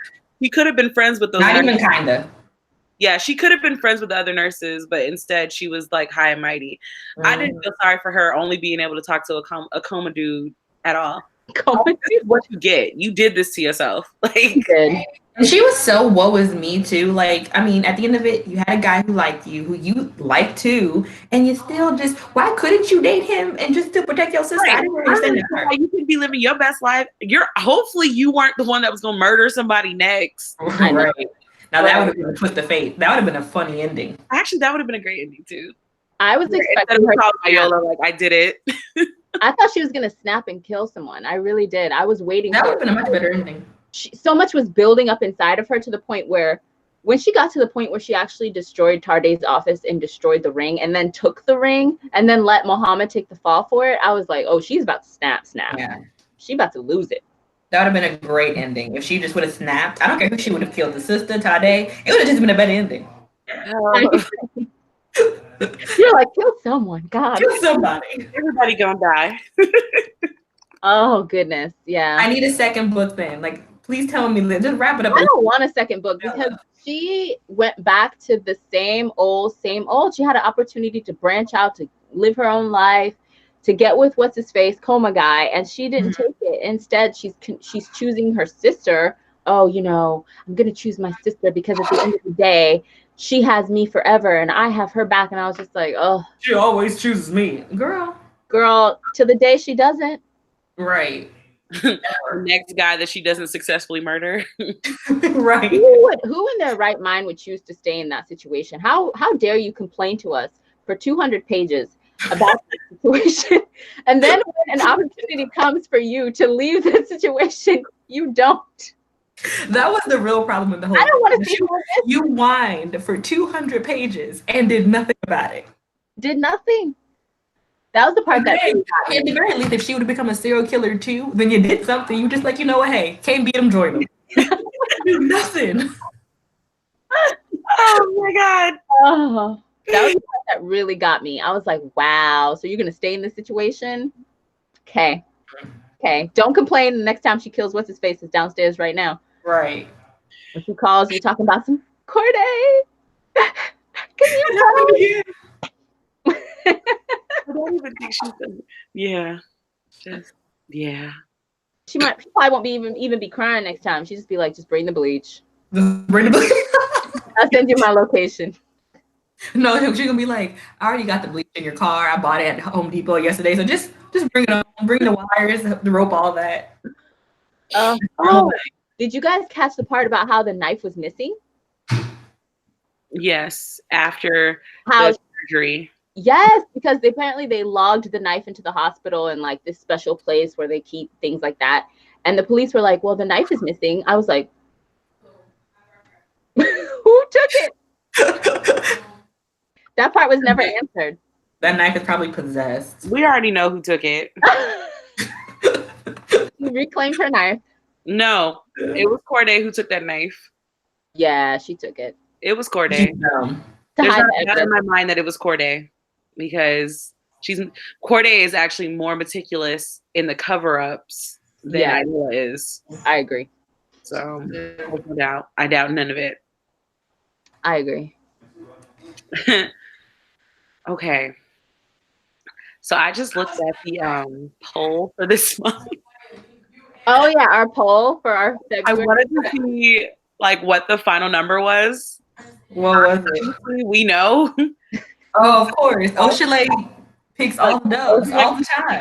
Apparently, all the great books are being like. What the fuck must even put one in? But I really liked the idea of reading Queen. I was looking forward. I liked all of the books on this month, so I didn't really care which one we picked. Can I be seriously honest? I did not look up what any of the books were about except my own, so I'm not even sure. Mine is, I think it's going to be kind of more on the serious vein. Okay. From what I read. I think it's going to be a little bit deeper than like what we've read so far. I mean, Michelle's book was pretty deep, but I think this is going to really be like harrowing stuff. Yeah, for those who aren't aware, the winning book is She Would Be King by, I can never pronounce these names correctly. Is it Wayetu? Sounds fun. Wayetu Moore? I'm just going to read the Goodreads thing because I'm intrigued by this story. It's got magical realism and history, just saying. But yeah, it says a novel of exhilarating range, magical realism, and history, a dazzling retelling of Liberia's formation. So we're gonna get like a revolution, but with magic. Yeah, I think it's they said that it's a retelling of Liberia's formation. So I think we're gonna get a little bit of like the war and what happened to form Liberia, and I think we're looking through the eyes of a central character. So I can't 100% remember the synopsis that I read, but I'm really looking forward to it. I was also looking forward to the other books if they had been chosen. I was really intrigued by Queen, actually, only because it was described as Bridget Jones's Diary-esque. So I thought that was interesting because we don't have that with a Black central character. So I thought that would be interesting to see how they would twist that. I feel like Queenie needs to be back on the list at some point. Maybe it'll be like a good like summertime, like we can definitely get back. I feel like we need to bring that one back. Okay. Yeah. I put the book of the month in the chat so everyone would know what the how to spell the author's name. Oh, good. Let's see. Oh, man, this chat is lit. I never get a chance to read the chat. I've actually just have like one open and the other one open. Yep. Oh, you have two windows open? I have, yeah. I have the Google Hangouts Chrome open and then I take out the pop-out chat. That's smart. I need to do that. But yeah, so I'm looking forward to February's book. So for everyone, February's book is She Would Be King by Wayetu Moore. So definitely go out and get your copy, you know, look at your local libraries first. I'm going to look to see if there's an audiobook version because I've been kind of enjoying this whole audiobook. I can tell you. Okay, so for those who also don't know, if you don't want to buy the book, there is an app called Cloud Library. I have that. If you have a library card, you enter that information in, and then you can access like audiobooks. Because I access this audiobook off of that app. Ooh. 100% free. I'm about to look at it right now. Because I already looked. It's not on there? It is on there. Yeah, so I already have it in my downloads. For those who don't want to spend the coin, like actually, okay, so I just have the ebook. Yeah, that's the only thing I have with ebook. Yeah, I didn't have the audiobook for it yet. I don't think it has an audiobook. Yeah. I have an ebook. Yeah, so this is just the ebook. But again, if you don't want to spend coin and you don't want to go to your library, you still very much can just, because when I do ebooks, I do it on my iPad. So that's probably how I'm going to read this book. Yeah, I'll just download it to my Kindle. My problem is that I've already bought like a ton of books this month. Okay, my birthday last month, I counted, I think I had a total of 24 new books. I have to stop myself. It was on sale. Like, it's okay. The most expensive book I bought was $8, and there are hardbacks. That's good. So, that's really good. Right. That's what I keep telling myself. Oh my goodness. Make myself feel better. So I won't be buying any books for the month of February and maybe March. Yeah. Actually, no, I lied because like February 26th, the Priority of the Orange Tree comes out, which is like an adult fantasy book. Ooh. And I will be getting that one. That sounds interesting. I'm not buying any books because I just bought the whole Harry Potter series. Oh, wow. Are you going to finally read it? Yeah, I already read the first one. Yay. It's like, This is how I like to describe the Harry Potter series. You're like la-di-da-di-da until book 4, and then you're like, what's happening? Exactly. Exactly. It gets darker and darker. Yeah, books 1 through 3 is like, so this possibly could happen. No big deal. Live life. Go to Hogwarts. Do your thing. And everybody's good. Death. He's back. Exactly.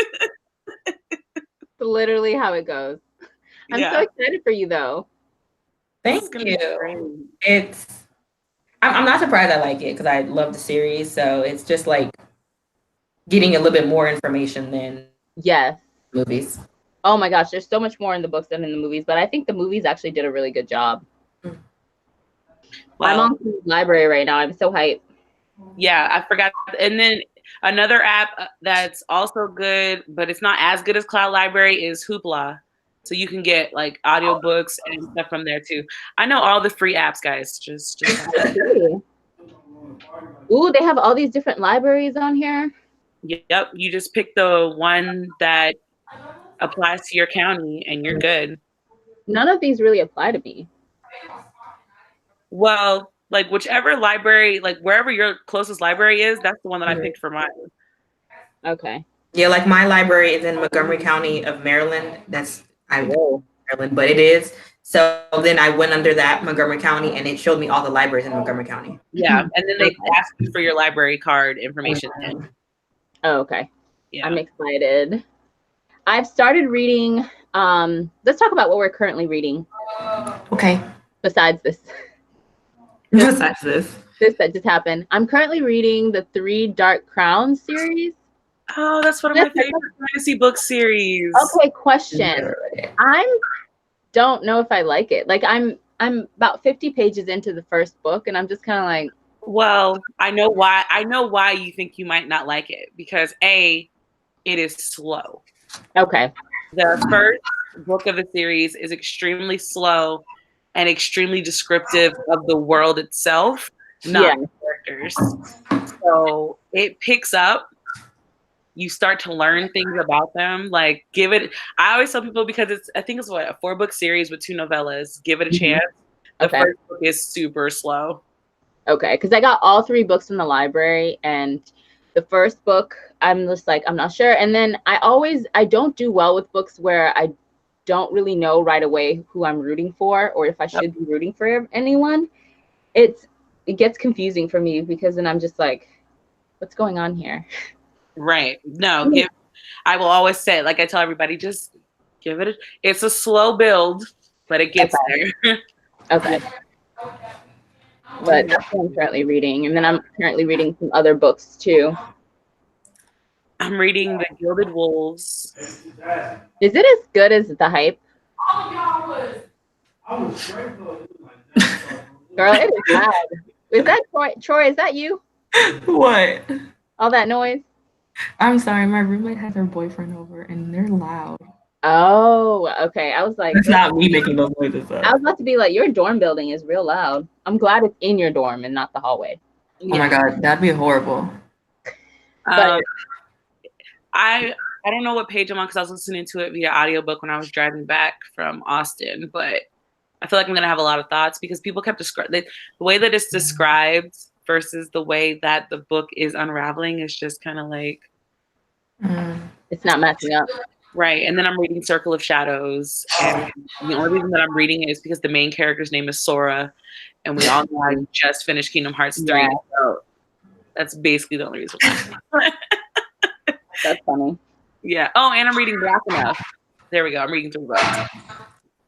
So, yeah. So I'm reading. Hold on, I'm trying to answer this chat. Oh, okay. I'm reading 3 books. One, I have to read William Shakespeare's As You Like It for school. Boo! I don't like that play. Huh? I don't like that play. Really? I love it. There are a lot of Shakespeare plays I don't really like. I love Shakespeare plays. I'm very torn. I don't really like the comedies as much as the tragedies. Oh yeah, no, I like the tragedies more and histories than I do the comedies. Yeah. But I'm also reading this poetry book that I really shouldn't have bought, called Helium by Rudy Francisco. Yes, I saw that cover. Was that the book where you were like, I shouldn't have bought this, but I did? Hey. I bought it. Oh, yes. I bought it only because I needed to buy an add-on item. And, it has to be $25 on Amazon. So it was like in my recommended. So I bought it. Okay. Wow. Being Harry Potter and the Chamber of Secrets. Okay. So we all read like 3 books at a time. I'm glad to know. Girl, I'm literally reading like 25 books at once, but it's fine.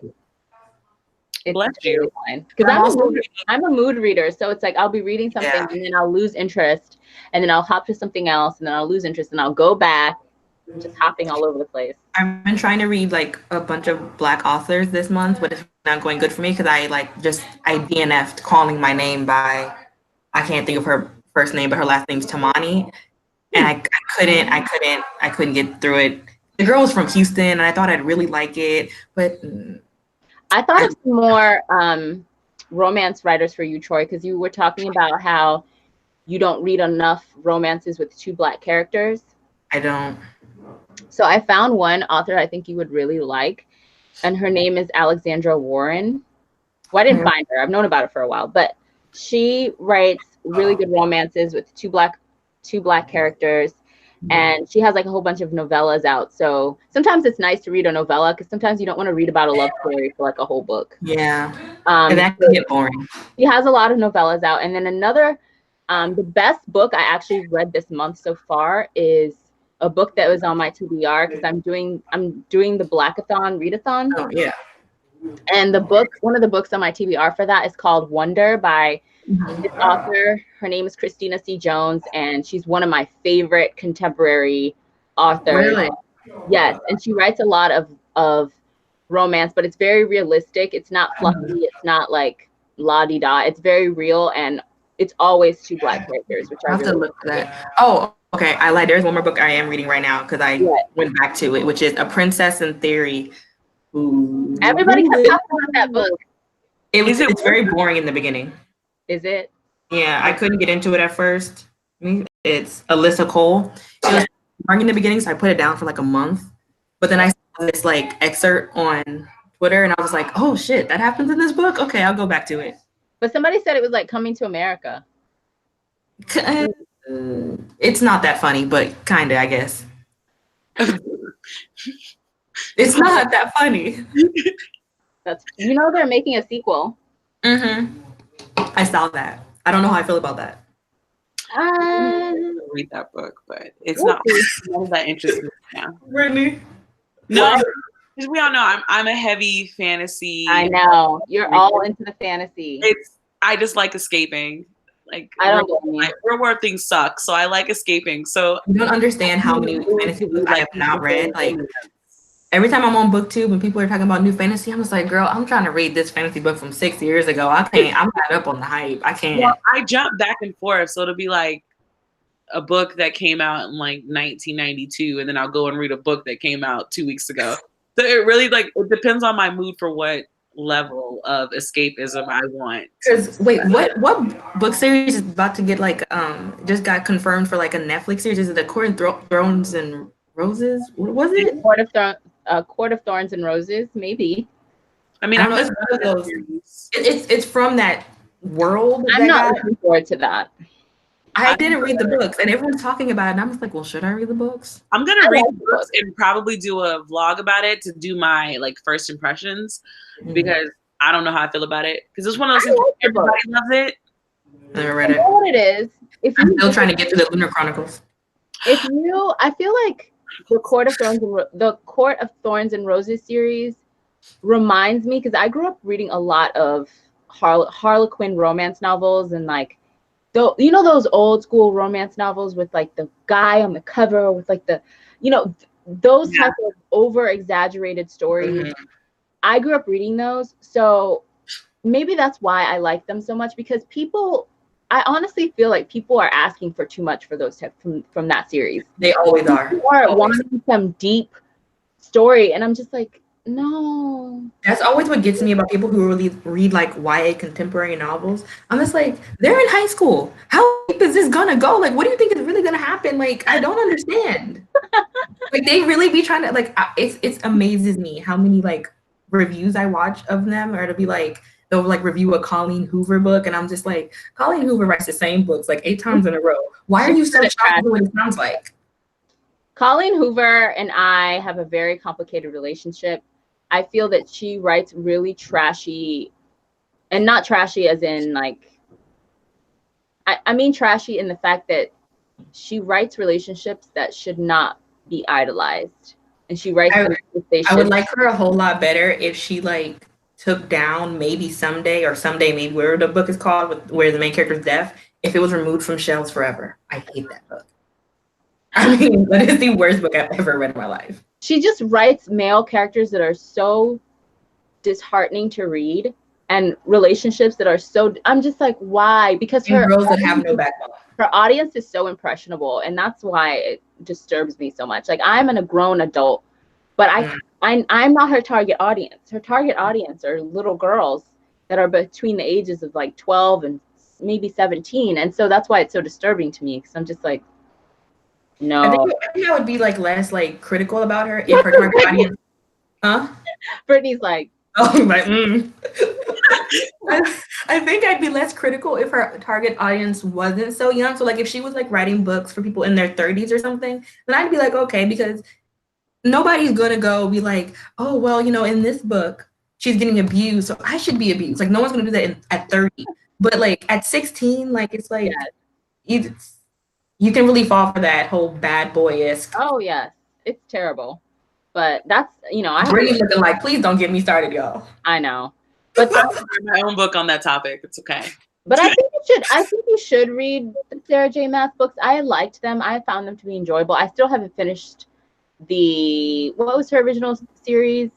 Throne of Glass. Throne of Glass. I still haven't finished that series. I'm behind. Are there like 8 books now? Listen, I can't. I'm sorry. The series is over actually, so you can read it is. So I can't. I'm probably won't ever read it. I need to finish it. I'm behind like 3 books or so, and I will at some point. But I enjoy her writing, but people like to pick apart things like that. I think people like to read really deeply into YA fantasy, and I don't know why. Like, read adult fantasy then if you want to deep, because YA fantasy is not going to give you that. It's just not. It's not what it's for. Right. That's why I'm reading. I have a mix. I'm diving into high fantasy adult world. So my TBR is about to be cut off because, you know, their books are like 800 pages deep. So yes. The next month, like, what are you reading? I'm still reading. I know. People keep talking about that Brandon Sanderson guy. And I tried to read his books and I just can't get into it. What did he write? He writes a lot of descriptive fantasy writer, but I almost feel like he's too descriptive, honestly. I think that might be why, because I understand you have to build a world, but at the same time, I still need the story to progress while you're building. I should not still be reading about the view that you have from your window for 3 pages. Like, I can't. And people really love him. People hype him up so much. Try. I might try the Mistborn series.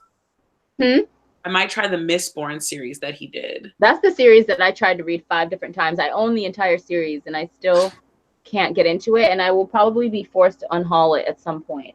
You know a series I've had for like 2-3 years that I've still like, I have the first book and I just bought the second one for like no reason. The Shatter Me series. I have it. It just sits in my bookshelf. Oh my gosh. It just does not. Brittany. I can't handle her shit. I keep forgetting that you guys can see my face. This is Brittany. She's looking at me like, girl, don't read it. I promised multiple people that I would give the Shatter Me series another try, and that I would read the entire series before I have an opinion. And at some point, I'm going to do it. I think my plan is like in May, I'm only going to read the Shatter Me series.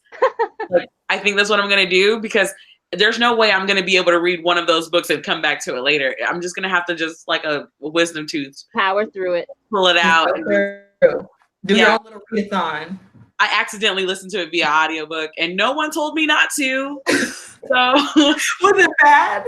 That is not good, because the way the book is written is in a almost, it's her voice, her prose is very lyrical. She has a lot of crossing out of words and things like that. She's a very emotional writer. So I don't even understand why she decided to make that into an audiobook, because I would never see that being a good experience. I just want you guys to know that you can hear the scratch outs in the audio. How do you even narrate that?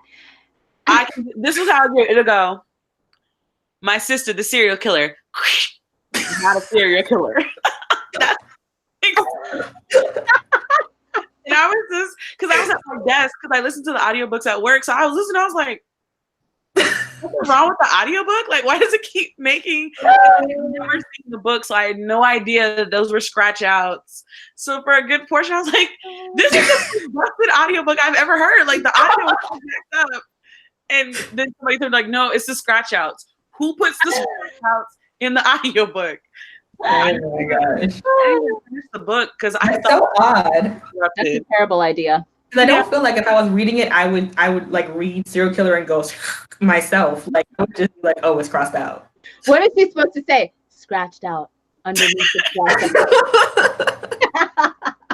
I don't know which one is worse, honestly, but I can tell you that scratch off, it really made you think that the audiobook was corrupted. That's what it sounded like. Because in the beginning, she scratches out everything. Yes, wait, guys, give me a reason to finish the Lunar Chronicles, because I'm like midway through the first book. But I would say this about the Lunar Chronicles. The first book wasn't my favorite. Nope. Mm-hmm. It really got me towards the end. And the second book builds on that. Each book builds on what the foundation that the first book laid. And it's great because each book follows a different character that's a different piece of the puzzle that's going to come together at the end. So I enjoyed the Lunar Chronicles the further along that I read them. By the time I got to the third book, I was all in. I was invested. Yeah, I was ready. Oh, okay. I can feel like, because you're reading it from the standpoint of, oh, this is a retelling of Cinderella. And that's not, like, you need to read it and the idea of this is the beginning of a series. Yes. Yeah, because if you read it as a retelling, you're like, well, dang, did y'all change anything? Yeah. Oh, if you read a beginner series, you're like, oh, this is about to get real quick. Also, the characters in the first book weren't my favorite. Mm-hmm. Yeah. Like I didn't really connect to her. Yeah, and that's my problem. I really like the main character. I think that it's cool that she's a cyborg, and I liked the concept, but I didn't connect to her character as much as I connected to the characters in the later books. So I promise to really give it a shot. I'm gonna have to go back to the beginning because I don't remember anything that happened. The Lunar Chronicles is a great audiobook series to listen to. I can see that. Yeah. I listened to the audiobook. I love retellings. I don't know why it's taking me so long to get into it. When I don't like a main character particularly, it's really hard for me to keep going. Cinder also gets better because Cinder comes off super flat in her storybook. He does. He develops in a way where you actually are like, okay, girl, you don't get on my nerves as much anymore. Yes. So, yeah. She's very flat in her book. Also, you feel like the author just becomes a better writer as the books go. Yes, you can tell. So. Because obviously she had the idea in her mind, but as the story progressed, it was like, okay. Because even her novella with Ferris, even the novella was good. So yes, it was. Somehow she made me have feelings for Queen Lavanna. I know, which I never thought was possible. Maybe I'll do what I did for Harry Potter now and do vlogs on me chronicling if I like it or not. Yes. Yeah, do that. I'm gonna do all the Sarah J. Just if I read it and don't like it, don't come for me at these live shows. I don't really care if people like her or not. I just don't understand why people expect so much from a fantasy young adult book that I don't get it. They expect it to be this deep work that's supposed to move them, and I just don't understand. I just don't understand how deep the Cinderella retelling supposed to be. Like, what do y'all think will happen in it? Exactly. People expect a lot from. Know the story. Yes, you already know the story.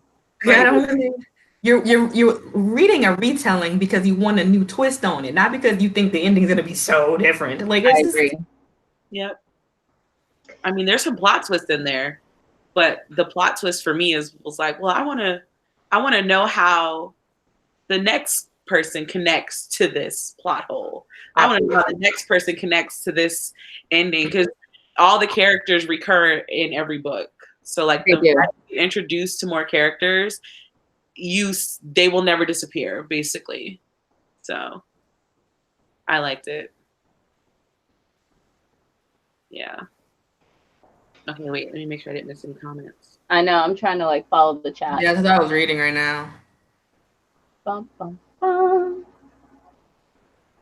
Okay, so Carol Brown recommended Steelheart. They said Steelheart is better than Mistborn. Ah, okay. Maybe I'll start that one because I have no idea who this author is, but I'll definitely look him up. I do want to try to read at least one of his books because he is so beloved in the fantasy genre. Yeah. So I kind of want to see what it's all about. And I feel the same way about J.R.R. Tolkien, the writer of Lord of the Rings. I want to try to get through Lord of the Rings one day. I've read, which one did I read? I read The Hobbit. Yeah. But I've never been able to get into the Lord of the Rings books because, I mean, you talk about descriptive writing. You talk about describing, you know, a piece of land for pages upon pages. So he's a very in-depth writer, and I tried to read him when I was younger, and I just couldn't get into it. So I definitely want to try to do it again at some point. Yeah, you just need to. I haven't successfully finished one. That's another one that's on my list of things that I must accomplish at some point. I'm not in a space right now to receive his story.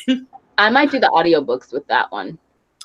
Oh, that's a good idea. That audiobook would probably be like 40, 50 something hours long. But yeah, that's a good idea. Yeah, so I might do that if I can find it.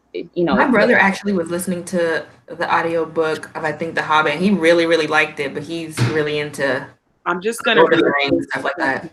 Comment. Yeah. Lord of the Rings is good if you like reading 10 pages about trees and then listen to 5 pages of song of the same tree. Exactly. Exactly. And you know what? It's so interesting. The films are some of my favorite films of all time. Like I can watch the Lord of the Rings movies over and over and over. I love them. But really? I haven't watched Lord of the Rings since I was a little kid. They're so good. I don't 100% remember what even happened to them. I just remember Orlando Bloom was an elf. Yeah. Pretty much. You know what? I'm gonna need y'all to watch those movies, man. And then and Dumbledore and Gandalf. Yeah, Dumbledore. Wait, someone said y'all doing better than me. I gave up years ago. I'll just watch the extended version. Same. I mean, to be clear, I have not actually successfully read this. It's just a hope. That I've never successfully read any of these. I know. I can't. If it wasn't required reading and I didn't have to read it, then I wasn't going to read it. Right. It reminds me a lot of when I was a kid and they tried to make me read that one book about bunnies that were in a war, Watership Down. What is that? What? All I heard was bunny. You were a kid. I had to read classics and stuff. Look this book up. It is legitimately bunnies in a war. And you feel my pain. What? It was like 500 pages long. What? About bunnies in a war?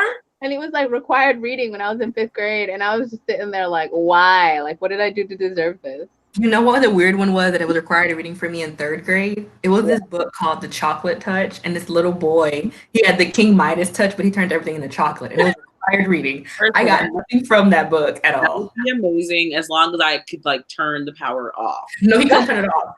He was actually like, I think there was a part where he was like drinking water out of the school water fountain and the whole thing just turned into chocolate. And he was just like, what the hell is this? Reading. I was like, why is this? What am I getting from this? Wait, is he turning people into chocolate as well? Or is it just inanimate objects? I don't remember. It's been such a long time. I don't remember if he turned anyone in. I don't even remember if it was like real or if he dreamt it up. I don't know. He was weird. I'm that weird person that was like, how was he born? Because then he just turned his mom into chocolate as he was coming out. I think he was like obsessed with chocolate, and then like had the King Midas touch. You know, like King Midas was obsessed with gold. Right. So he got the King Midas person turning into chocolate. I don't know if they were telling us to eat healthier or I went to Catholic school. There was a lot of weird stuff going on. Okay? Very weird books. None of these were on my reading list as kids. Really one for the chocolate factory, as weird as it got for us. Okay, wait. Someone, okay, Carol Brown said he turned people into chocolate, started as a witch. There we go. Okay, so I'm not the only weirdo that's read the book. And everything put in the mouth turned to chocolate. It was a very odd book. That sounds bizarre. It was bizarre. The bunny is the weirdest book I had to read. That one and Lord of the Flies, which is basically a whole bunch of little boys trapped on an island killing each other. That was weird. You know, I got in trouble in my 8th grade class because I was in an advanced reading class and they wanted to talk about that book. And I was like, it's basically just like kids killing kids. Why is this such an amazing story? And they're like, how do you not feel? I'm like, I just don't understand why this is an amazing story. I also got sent to the principal's office that very same year because I said that the only reason that Anne Frank's diary was considered a literary classic is because it's about the Holocaust. But if you think about it, it's just a 12-year-old girl's diary. Yeah, I was that child. Yeah. And it was like, I never said that her story wasn't relevant. I was just like, y'all need to stop pretending like it was written so well, because it wasn't. Yeah. And plus, I never read it. I know there was some controversy around it too, because wasn't it her father that took it and turned it into a book? I think so. I feel like her father had something to do with it, and there was some questioning of the validity of it or the validity of all of it, and some shady stuff like that. Of Anne Frank's diary I know of is from watching, what was that movie about the white lady that went to the all black and Hispanic school, Freedom Writers? Oh yeah. Of diary. We didn't have to read it. Of all the books that took place during World War II about the Holocaust that we were required to read, I think my favorite was Night by Elie Wiesel. Yes, that was a really good book. That was really good. And I read that. I read Survival in Auschwitz. It was really good. Oh, that one's a good one too. So is Nightingale, but I didn't read that as a kid. So yeah, older. Yeah. Oh yeah, I didn't read Survival in Auschwitz as a kid. I was like 17, 18. Now that I think about Lord of the Flies, I'm realizing that the Hunger Games is basically just Lord of the Flies in a dystopian world with more organized, like more organization. Have y'all read the Hunger Games books? Yeah. They were all right. I think I liked them more when I was in high school. The second time I read them, I wasn't that into it. I really liked the first book, and I actually think it could have been a standalone. Yeah. I think I had taken everything from the first book, a little tiny bit of sliver from the second book, and a little tiny sliver from the third book. It could have just been a standalone. Yeah, I could see that. The whole book 3 away, in my opinion. Because the first book was really good. The second book was trash, and the third book was even worse. So I'm feeling like Brittany really hated who she ended up with.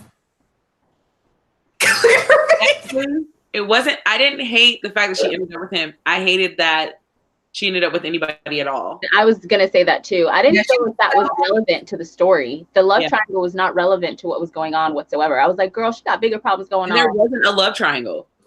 It wasn't a real love triangle. No. Yeah, and so I hated the fact that it's one of my pet peeves where it's like this super strong heroine. She's got this mission. It's always something involving her family. And then in the end, she just ends up, not saying that just that being a mother is bad. It's just that the ending's always just so like, and she watches her daughter play this. And I'm like, I honestly feel that authors feel the pressure to throw that in because they do not want, they want their books to be acceptable to society.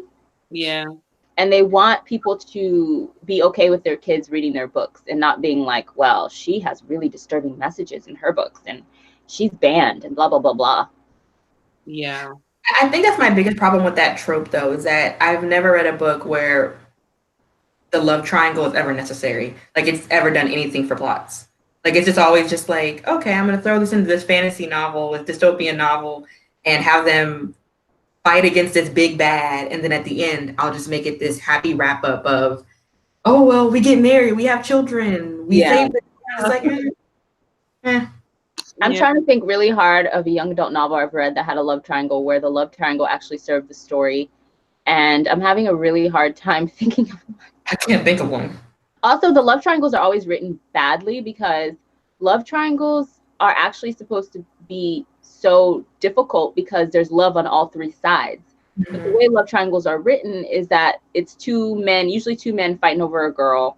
sometimes two girls fighting over a boy. But the reason that the love triangle is supposed to be such an interesting literary device is because there's supposed to be love on all three sides. That's what makes it so gut-wrenching. Oh, I thought of one. I thought of one. Yours. What? What's yours? Oh my God. Okay, it's on my shelf. I'm blanking. You say yours. Maybe it'll trigger my memory. I didn't think the series was great, but The Red Queen by Victoria Aveyard, her series, that love triangle made sense. I didn't read that one. That book infuriated me to the point where I could not continue on with the series. I listened to it at work because I really needed something at the time. So I think I listened to the whole series, but that love triangle made perfect sense because it was two brothers and the girl. And the girl was originally with the younger brother because he was pretending to be somebody else, but like he was a sociopath basically. So like I remember this, but like in a weird psychotic way. And then the brothers, of course, loved each other even though he betrayed him. So like everybody had love. It was twisted, but at the same time, it was a love triangle that made sense. That is the way a love triangle is supposed to be done. The book I'm trying to think of, I cannot remember the name of it, and I don't understand why. But it's actually an entire series. And in the first book, it takes place in, I want to say it's World War I. And they're in one of the Eastern European countries. I don't remember if it was Russia. I want to say it's Russia. But basically, there's a war going on. There's a famine going on. And it's two sisters who are in love with the same man. And the man is in love with, it's basically a case of, you met my sister first. But we're meant to be together, but you met my sister first, and we're in a war, and like we're all dying, we're all starving to death. We have bigger issues. You know, it was so good, and it's like really getting. I cannot remember the name of it. I want to read that. This is gonna bug you. I recommend it to everybody. It's so good, and I'm gonna find it in just a second. Let me look through my Amazon because that's how I find everything in life. I like how my roommate was loud for like this whole hour and just not decides to leave. Oh, let's see what's going on in the comments. I will say though, if you guys really want to be infuriated by love triangles, watch any like Korean drama and you'll be infuriated. Oh, really? It'll infuriate you with their love triangles. It's a mess. I can't help but watch them though. That's the saddest part. It's really my, like, whenever I'm just like, this is so horrible. I was actually watching a Chinese drama earlier today, and I was just like, I need to do work, bro. I cannot be sitting here and watching TV. Watching Asian novellas. That's my ratchet TV. Really? Ratchet TV. Oh, I found the name of the book. What's the name of the book? The Bronze Horseman series. The Bronze Horseman. Okay. I highly recommend it to everybody. It's amazing. It's probably the first book I read where I really like wept, like outside of, you know, really? Outside of like historical and true life stories. It was the first fiction book I read where it really affected me to a deep, deep emotional level where I was just like, oh my God, I can't believe that just happened. So I recommend it to everyone. It was really good. Is it this one by Paulina Simmons? Yes, it's a whole series. Okay, I'll definitely check that out. It's really, really good. But moving on. I mean, I don't have any more thoughts. I'm hungry now. Me too. That was an interesting book, and I'm looking forward to our February book. Yay! And we got to start thinking about what we're going to do in March. I already have my March pick. How? I bought 24 books. What do you mean how? What do we have? Okay, what is it? Hold on. I want to make sure I say the name right because pronouncing names and I are not friends. But it just came out this month. Ooh. And it is called scroll. I hate when I need to pull something up and like Goodreads wants to be super. I know. It's always when you're trying to pull something up and it's like, there we go. It's Black Leopard, Red Wolf by yes. I've seen that. You won. That's the one. I'm gonna read this book whether they vote for it or not. We don't need a poll. That's the March book. That's the book I want to read. Get ready. I'm just saying, everyone that's watching, get ready. That's what we're reading in March. We're not doing a poll. Oh, that's the one. We're just doing that one. Because the book arrives like tomorrow. So. That's one of the most highly anticipated releases of like everybody I know. Yeah. They're like, I need to get my hands on it. And I'm just like, okay. And then I know a whole bunch of people that have already read it, and I'm just like, please don't spoil me. Please don't spoil me. Yes, I've explained to plenty of people, like, our friendships could be over if you ruin this for me. I haven't watched any reviews. I haven't read anything about it. I just absolutely refuse because I'm like, I need to read this book fresh-faced. Yes. And I don't want any influences whatsoever. Of course. I'm excited. Okay, so March, there's no poll. That's just our book for March. Yay. I'm so glad because I thought, I'm like, oh, this is going to be my vote. I might actually win this poll. Okay, maybe we will have a poll so you can win. It'll be the only book on there. It'll be the only book just 3 times. That's hysterical. Yeah, I'm excited about this book. This is one of my most anticipated reads of 2018. So. Oh, wow. Yeah. Yeah, I'm excited for it. I've heard great things already. So the reviews on Amazon and Goodreads are already really good. So I'm just like, right. So I'm trying to avoid reading and seeing anything about it. So we'll see. I look forward to having that conversation. Yes. All right. Well, I guess we don't have anything else to talk about. It's been great, guys. Thanks for everybody being on us. Thanks for watching. Yes, everyone. Thanks for joining us on this month's I can't talk anymore, guys. And for staying. Yeah, thank you guys all for participating in this month's live and commenting and staying. Yeah, all of our random rants today. Like if we're on Google Hangouts with each other, we're going for hours, so we really should stop. I know, and we're gonna try not to be on CP time anymore for the next one. Yes, yes. And it's Black History Month, guys. We can't be on CP time on Black History Month. It's too late. Already happened. But we're gonna be on it for February's live show. We are gonna be on it. We're here. We're gonna do this. We can do this. And for those of you that somehow didn't catch it, February's book is She Would Be King. She Would Be King. Oh, Shirley, this is your pick. I know. Just after a certain point, I just don't have any more words. I've used up my word quota for the day. Same. But yeah, so thanks so much for joining us. We'll catch you guys in our next one for February's book, and definitely go out and read it, read along with us. We're going to try to be a little bit more interactive on our Goodreads page. We've definitely come up with some interesting ideas that we'll be talking about amongst ourselves before we unveil it for you guys. So stay tuned on the Goodreads page. Make sure to join the book club. And yeah, that's it. We will catch you guys in the next one. Bye.